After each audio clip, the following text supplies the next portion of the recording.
Hello friends, வணக்கம் and welcome back to my channel new crystals. எல்லோரும் எப்படி இருக்கீங்க? இன்றைக்கி நம்ம சேனலில் என்ன vlogன்னு பார்க்குறதுக்கு முன்னாடி இது வரைக்கும் நியூ கிறிஸ்டல் சேனலை சப்ஸ்கிரைப் பண்ணலன்னா மறக்காமல் ப்ளீஸ் நியூ கிறிஸ்டல் சேனலுக்கு சப்ஸ்கிரைப் பண்ணிக்கோங்க. கூடவே பக்கத்தில் இருக்கிற பெல் ஐக்கானை ப்ரெஸ் பண்ணி சேவ் பண்ணிக்கோங்க. வீடியோவை லாஸ்ட் வரைக்கும் ஸ்கிப் பண்ணாமல் பாருங்கள். வீடியோ பிடிச்சிருந்தா உங்கள் ஃப்ரெண்ட்ஸுக்கும் ஷேர் பண்ணுங்கள், லைக் பண்ணுங்கள்.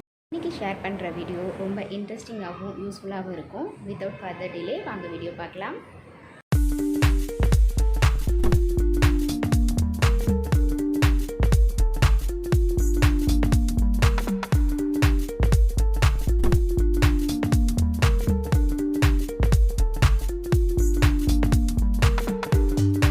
ஜென்ரலாக மோஸ்ட் ஆஃப் த லேடிஸ்க்கு வீக்கெண்ட்ஸ்னாலே கொஞ்சம் வேலை அதிகமாக இருக்கும்.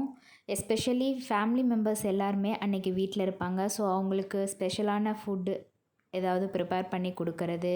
ஒர்க்கிங் உமன்ஸாக இருந்தாங்கன்னா அந்த வீக்கெண்ட்ஸில் தான் ஷாப்பிங் பண்ணுறது, வீட்டில் க்ளீனிங் ஒர்க் எல்லாமே ஷெட்யூல் பண்ணிப்போம்.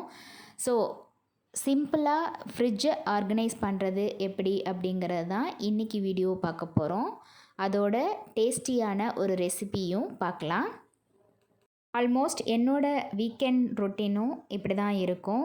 மார்னிங் எழுந்ததும் ரொட்டீன் ஒர்க்கான டீடாக்ஸ் ரெடி பண்ணி குடிச்சிட்டு கொஞ்ச நேரம் ஒர்க் அவுட் பண்ணிவிட்டு வீடு பெருக்கி க்ளீன் பண்ணிவிட்டு அதுக்கப்புறம் குளிச்சுட்டு வந்து பூஜை அறையை க்ளீன் பண்ணி பூஜையும் செஞ்சு முடிச்சுட்டு பிரேக்ஃபாஸ்ட்டு ரெடி பண்ணி சாப்பிட்ருவோம். அதுக்கப்புறம் கொஞ்ச நேரம் ரிலாக்ஸ் பண்ணிவிட்டு மற்ற க்ளீனிங் ஒர்க்கை ஸ்டார்ட் பண்ணிப்பேன். நம்ம எப்போதுமே வீக்லி ஒன்ஸ் இல்லை அட்லீஸ்ட் 2 வீக்ஸ் ஒன்ஸ் இந்த மாதிரி ஃப்ரிட்ஜை டீப் க்ளீன் பண்ணுறதுனால ஃப்ரிட்ஜை நம்ம லாங் லைஃப் யூஸ் பண்ணிக்க முடியும். மோரோவர் அதில் ஸ்டோர் பண்ணியிருக்க திங்ஸோட எக்ஸ்பைரி டேட் செக் பண்ணி நம்ம ஹெல்த்தையும் பார்த்துக்க முடியும். ஒர்க்கிங் உமன்ஸாக இருந்தாங்கன்னா வீக்லி ஒன்ஸ் தான் க்ராசரிஸ், ஃப்ரூட்ஸ் அண்ட் வெஜிடபிள்ஸ் வாங்குற மாதிரி இருக்கும். ஸோ வெஜிடபிள்ஸ் எப்போதுமே நம்ம வீக்லி ஒன்ஸ் வாங்கும்போது ஃப்ரிட்ஜில் ப்ராப்பராக ஸ்டோர் பண்ணோம் அப்படின்னா 1 வீக் வரைக்குமே ஃப்ரெஷ்ஷாக யூஸ் பண்ணிக்க முடியும். மோரோவர் நம்ம குழந்தைங்களுக்கு யூஸ் பண்ணுற cheese, butter, sauce items, jam இந்த மாதிரி ஐட்டம்ஸ் நம்ம ஃப்ரிட்ஜில் தான் ஸ்டோர் பண்ணுவோம். அப்படி ஸ்டோர் பண்ணும்போது அதோட எக்ஸ்பைரி டேட் செக் பண்ணி நம்ம யூஸ் பண்ணிக்கலாம். வீட்டில் பெரியவங்க இருந்தாங்க அப்படின்னா அவங்க சம்டைம்ஸ் ஃப்ரிட்ஜு யூஸ் பண்ணும்போது அந்த மாதிரி எக்ஸ்பைரி டேட் உள்ள திங்ஸ் மறந்து போய் நம்ம வச்சுருந்தோம் அப்படின்னா அவங்க அதை எடுத்து தெரியாமல் யூஸ் பண்ணுறதுக்கு சான்ஸ் இருக்குது. ஸோ அதெல்லாம் அவாய்ட் பண்ணுறதுக்கு தான் இந்த மாதிரி டீப் க்ளீன் பண்ணுறது ரொம்ப நல்லது. வெஜிடபிள்ஸ் நம்ம ட்ரேயில் ஸ்டோர் பண்ணும்போதும் எப்படி ஸ்டோர் பண்ணணும் அப்படிங்கிற வீடியோ ஆல்ரெடி உங்கள் கூட நான் ஷேர் பண்ணியிருக்கேன். பார்க்காதவங்களுக்கு லிங்க் டிஸ்கிரிப்ஷனில் இருக்குது, செக் பண்ணிக்கலாம். பாருங்கள், இந்த நெல்லிக்காய் நான் 1 வீக் பிஃபோர் வாங்கின நெல்லிக்காய் அப்படியே ஃப்ரெஷ்ஷாக இருக்குது பாருங்கள்.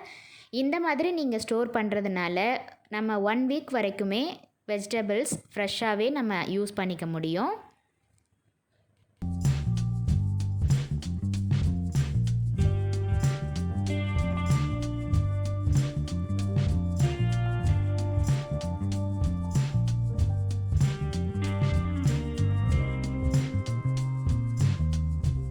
நெக்ஸ்ட்டு நம்ம பார்க்க போகிறது ரொம்ப டேஸ்டியான மஷ்ரூம் கிரேவி. சப்பாத்தி, நான், ரொட்டி, புலாவ் இந்த மாதிரி ஐட்டம்க்கு ரொம்ப சூப்பராக இருக்கும். இதை எப்படி ரெடி பண்ணலாம் அப்படிங்கிறத பார்க்கலாம். இதுக்கு மிக்ஸி ஜாரில் 1 கப் அளவுக்கு தேங்காய் எடுத்திருக்கேன். கூடவே காரத்துக்கு தகுந்த பச்சை மிளகாய், 2 கைப்பிடி அளவுக்கு பொட்டுக்கடலை, கொஞ்சமாக இஞ்சி சேர்த்து ஃபைன் பேஸ்ட்டாக அரைச்சிக்கலாம். அடுத்து ஃப்ரெஷ்ஷான மஷ்ரூம் எடுத்து இதை க்ளீன் பண்ணுறதுக்கு ஸ்லைசஸாக ஃபஸ்ட்டு கட் பண்ணிக்கலாம். கட் பண்ண மஷ்ரூமை நல்லா க்ளீன் பண்ணுறதுக்கு ஒரு பாத்திரத்தில் கொஞ்சமாக தண்ணி சூடுபடுத்தி தண்ணி நல்லா கொதி வந்ததும் நம்ம கட் பண்ணி வச்சுருக்க மஷ்ரூமை சேர்த்து ஒரு 2 மினிட்ஸ் கொதிக்க விடலாம். அடுத்து இந்த கிரேவியோடு சேர்க்குறதுக்கு 1 பவுல் அளவுக்கு சோயா சங்க்ஸ் எடுத்திருக்கேன். இதையும் டீப் க்ளீன் பண்ணுறதுக்கு ஒரு பவுலில் தண்ணி சூடுபடுத்தி அதில் ஒரு 2 மினிட்ஸ் கொதிக்க விட்டு தனியாக எடுத்து வச்சுக்கலாம். இப்போ இந்த மசாலா தாளிக்கிறதுக்கு ஒரு கடாயில் 2 டீஸ்பூன் அளவுக்கு ஆயில் சேர்த்துருக்கேன். ஆயில் சூடானதும் மசாலா பொருட்கள் பவுடர் பண்ணி வச்சுருக்கேன், அதை ஒரு 1/2 டீஸ்பூன் சேர்த்துருக்கேன். கூடவே ஒரு பவுல் அளவுக்கு வெங்காயம் கட் பண்ணி பொன்னிறமாக வதக்கிக்கலாம். கூடவே 1 டீஸ்பூன் அளவுக்கு இஞ்சி பூண்டு பேஸ்ட் சேர்த்து பச்சை வாசனை போகிற வரைக்கும் வதக்கிக்கலாம். கூடவே 2 பெரிய தக்காளியை நைஸாக கட் பண்ணி அதையும் பச்சை வாசனை போகிற வரைக்கும் வதக்கிக்கலாம். இப்போது இந்த மசாலாவுக்கு தேவையான 1/2 டீஸ்பூன் மஞ்சத்தூள், வாசனைக்காக கொஞ்சமாக கருவேப்பிலை சேர்த்து நல்லா வதக்குனதும் நம்ம ஆல்ரெடி வாஷ் பண்ணி வச்சுருக்க மஷ்ரூம், அடுத்து சோயா சங்க்ஸ் இது 2த்தையும் சேர்த்து நல்லா மிக்ஸ் பண்ணிக்கலாம். கூடவே காரத்துக்கு தகுந்த மிளகாய்த்தூள், தேவையான அளவுக்கு உப்பு சேர்த்து நல்லா மிக்ஸ் பண்ணிக்கலாம். மசாலா கொஞ்சம் நல்லா வதங்கினதும் நம்ம ஆல்ரெடி அரைச்ச மசாலா விழுதையும் இது கூட சேர்த்து நல்லா மிக்ஸ் பண்ணி 5 to 10 மினிட்ஸ் மீடியம் ஃப்ளேமில் நல்லா கொதிக்க விடலாம். கிரேவி நல்லா திக் கன்சிஸ்டன்சி வந்ததும் நம்ம ஸ்டவ்வை ஆஃப் பண்ணிடலாம்.